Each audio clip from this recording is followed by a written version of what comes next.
Hello, my name is Andy and I am the Village Idiot. I'm armed with a car and a GoPro and an unhealthy amount of time on my hands. I'm using that time to attempt to visit every civil parish in England. You're watching the Harrogate series. Harrogate is a large borough, one of the 11 districts of North Yorkshire. It's got 139 civil parishes. Which one are we in this episode? Welcome back to Harrogate again, everybody. Now we're beginning this one on a dead-end road. If you go down this road right here, you won't get very far because the road just comes to an abrupt stop. Everything in this one is to the west. If I turn the camera around, you'll instantly be able to see a couple of landmarks. The first one is the church, and that's right next door to the hall in this place. Those are the first two things we're going to explore as we walk around Goldsborough.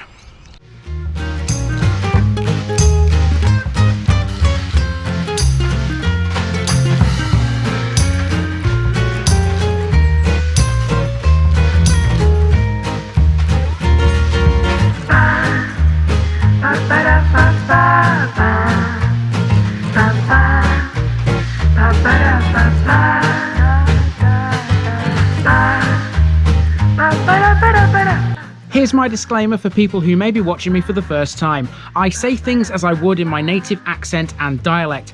As a result, I may not pronounce things in the same way as the locals do. Remember, I'm a visitor. It's impossible to know everything. Leave me a comment, spin me a like and bash that subscribe button. Let's get to today's parish video.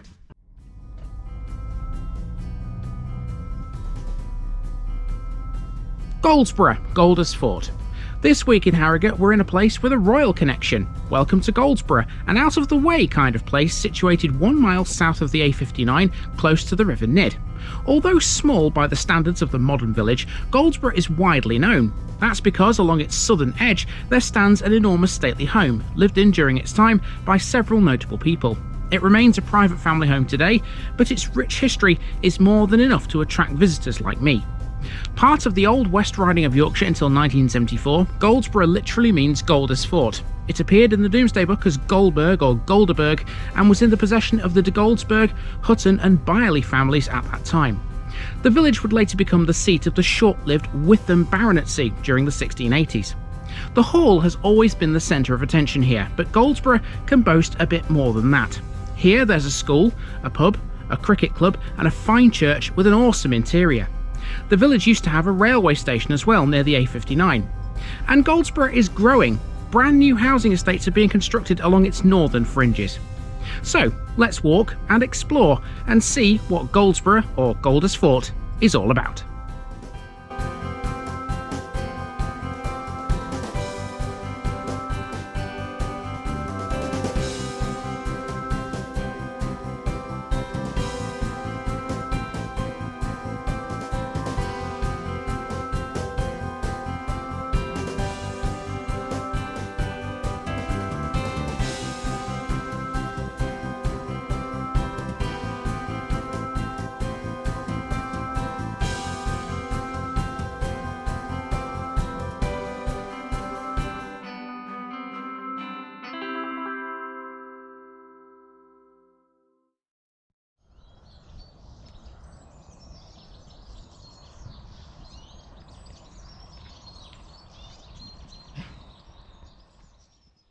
Welcome to Goldsborough, folks, the village once used by Yorkshire Television to film a show called The New Statesman.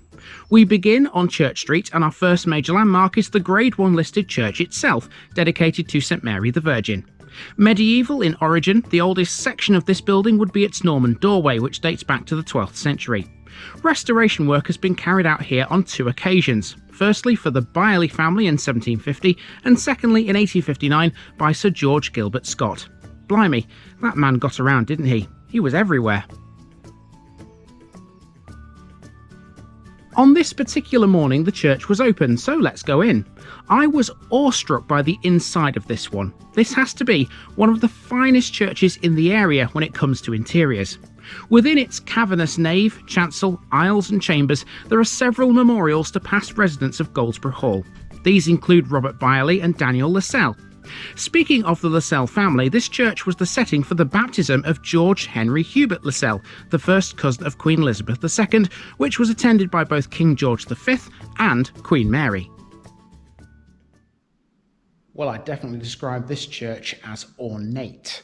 This beautiful red carpet is something else. You walk in and instantly you're just hit with this beautiful shade of red, isn't it? Fantastic, brilliant. Lining the nave and the chancel actually as well, all the way up to the altar. It's brilliant. Nice bit of stained glass there. Now there's two interesting tombs in the chancel. Here's one of them. This guy here with his chainmail on and his hands clasped together. This is the tomb of Sir Richard de Goldsborough, who died in 1330, apparently, according to that little plaque above his effigy. On the other side is another tomb. Now this one doesn't appear to have any... Oh, it does, it's there. I was going to say it doesn't have any plaque to tell you who it is, but it does. This is the tomb, oh, again, of Richard de Goldsborough. Died in 1300. Oh, no, it's another Richard de Goldsborough. Ah, yes. Look, Richard de Goldsborough the Fourth, that's this guy. So there's two Richard de Goldsboroughs then, because this one was the fifth. So this is the guy who obviously succeeded him. And they're both in the chancel, either side of the altar. Okay, let's have a look around and see what else there is in here. Obviously there's this big monument here that we've just talked about. That's for the Byerleys. And then on the wall, there was obviously the one at the back we've just seen. Let's head to the left here, through the pews, because I want to have a look in this side chapel, just to see what's down here. Looks like there's potentially another tomb there, but again, there's no plaque on this one. Let's have a look at this, see what this is all about. I can't really read this. Just put the camera down here so I can try and read this here. Oh, the Goldsborough hoard. So obviously there were some finds made in this village, and there they are. Look like some coins here. Some other artifacts up there. The Goldsborough hoard. Wonder where they're kept. Okay, let's head down here. Let's see what else there is. Oh, there's something here. Little plaque here which says Goldsborough WWII 1935 to 1985, commemorating the Golden Jubilee of the WI. A flower festival was held in this church and it raised funds to restore the church clock. Oh, that's good. That's good. It's always good to restore certain features of churches. Historic ones like this need it, quite frankly. So, let's look down the back here. That's about it, to be honest with you. Can't see anything else on the wall over there. So yeah, I've enjoyed that. And I've enjoyed this little trip into the church. I'm glad it's open. It's the first church I've actually managed to get into in this current run of Harrogate parishes. So yeah, glad it was open. Time to move on and see what else the village has got. Right next to the church is Goldsborough Hall and its massive collection of associated buildings. The hall is a Grade II listed building constructed in 1625 for Richard Hutton. It was bought by Daniel Lascelles in 1760 and later became the first family home of the Countess of Harewood, Princess Mary. That was as a result of her marriage to Henry Lascelles in 1922, who later became the Earl of Harewood. Defined as a Jacobean stately home, it's a member of the Historic Houses Association. The original building still stands and it's still occupied as a private family dwelling. Both the hall and the gardens are open to visitors for 2 days a year under the National Gardens Scheme. During World War II, the hall was occupied by Oatland School. Despite the presence of the hall, Goldsborough can no longer be termed an estate village. In 1951, the Boyer family bought Goldsborough Hall from the Harewood estate and the rest of the village was sold at auction in 1952. So let's see what it's got, shall we? Right in the middle of the place is a newish set of houses named Woodland Close, and in front of that is a phone box with a defib machine within.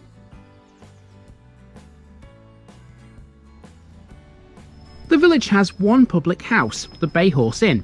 It's a Grade II listed former coaching inn which dates back to 1600. It's said to have been named after the Byerley Turk, the first of 3 stallions that make up all the thoroughbreds in the world today. It was a very rare Turkish stallion and it died in 1706. Its remains are buried in the hall's grounds beneath a tree. Located at the junction of Church Street and Station Road in front of the inn is the village war memorial, which commemorates victims of both world wars. It consists of an inscribed stone plinth surmounted by a cross. Now for a quick look up Station Road. That there is the post office, and no, I'm not joking. It's located inside a private house and only opens on Monday, Tuesday and Thursday mornings. Oh, for the days when every village had a full-time post office. They are sorely missed in the countryside. Now, as its name suggests, Station Road does indeed lead towards a railway line. Goldsborough Station was once on that line, and a bit later we'll see what's become of it today. For now though, it's an about turn back towards Church Street, passing this lovely corner house called the Limes on the way. Next we have a bus stop. Like a few other villages we've met before, Goldsboro is served by the number 21 between Knaresborough and Borough Bridge. We can tick off the parish in here too because there's a notice board. That's 28 down, 111 to go. After the shelter, we take a left at the old reading room and head down Midgley Lane. This is a dead end because the River Nidd prevents you from going any further once you reach the end. It's almost wholly residential aside from Eastview Farm beyond the limit of civilization. So then, why are we heading down here? Well, the answer is all to do with this attractive little green, upon which is a tree planted to commemorate one of the Jubilees. I forget which one though, and I was too far away from the plaque to read it afterwards. Never mind. Now, although it's a dead end, you can continue to walk down here if you follow the Knaresborough Round. That's a long-distance footpath which passes through the Nidd Gorge and a succession of villages to the north and east of the town. It can be divided into two stages or linked with the Harrogate Ringway to form a combined route some 36 miles long. Back into the village again, and next we have a Church of England affiliated primary school. Goldsborough School takes pupils from both the village and the surrounding settlements of Allerton, Coneythorpe, Hopperton and Flaxby. Right next to the school are a pair of Grade 2 listed gate piers. Even though the village is no longer associated with an estate, these treasured structures still stand, reminding us of the place's past life. In 2018 they were hit by a tractor, which completely ruined them. They have since thankfully been restored and remain an ever important landmark. Beyond the gates is Goldsborough Cricket Club. The club initially played their matches in the grounds of Goldsborough Hall, often having members of the Earl of Harewood's family in its ranks. The modern team has a strict rule: only players living within Goldsborough Parish can play for the club. Beside the club, a modern housing estate can be found, and this is still growing. The streets on this new development are named after all the notable families, including the Byerleys, the Huttons and the Lasells. Let's head through this to Princess Mead, itself named after Princess Mary.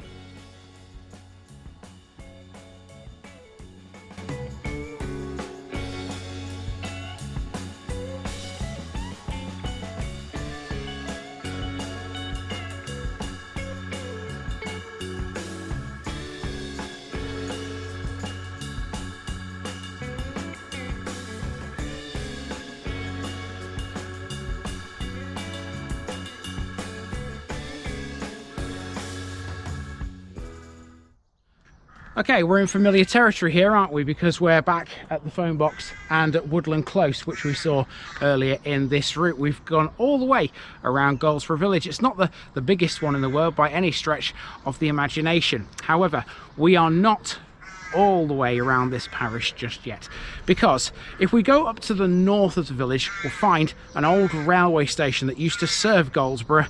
Let's go and check that out. So halfway up the road to the station, you come across this cemetery.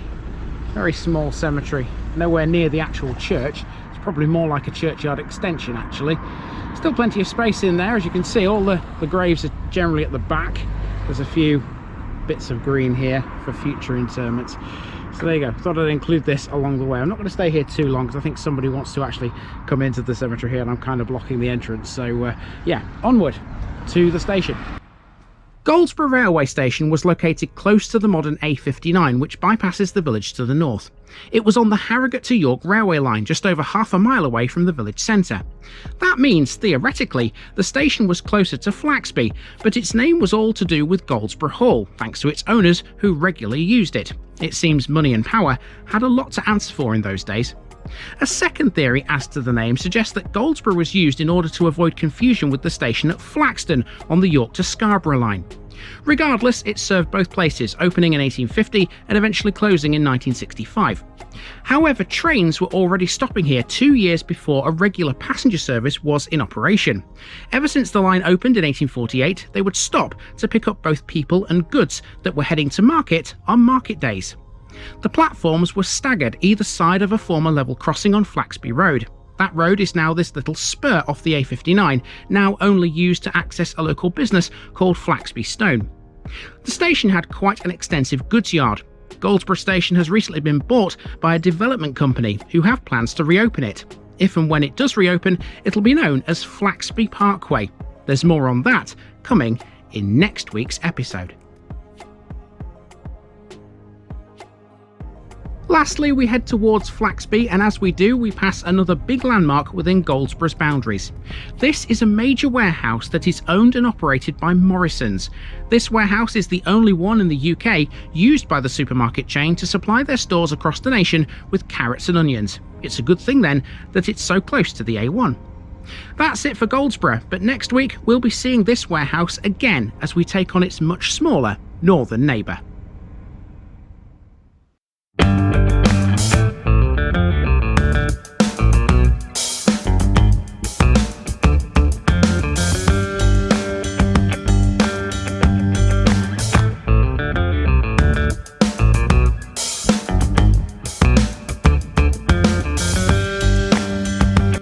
Thanks for watching this video, folks.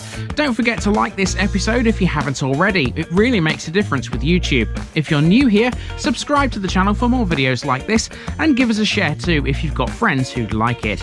You can find all the links to my social media accounts below, as well as my Buy Me a Coffee page where you can donate to the channel. Also, if you've enjoyed this episode, have a look at some more videos in this series. Until next time, I've been Andy, also known as the Village Idiot, and I'm out.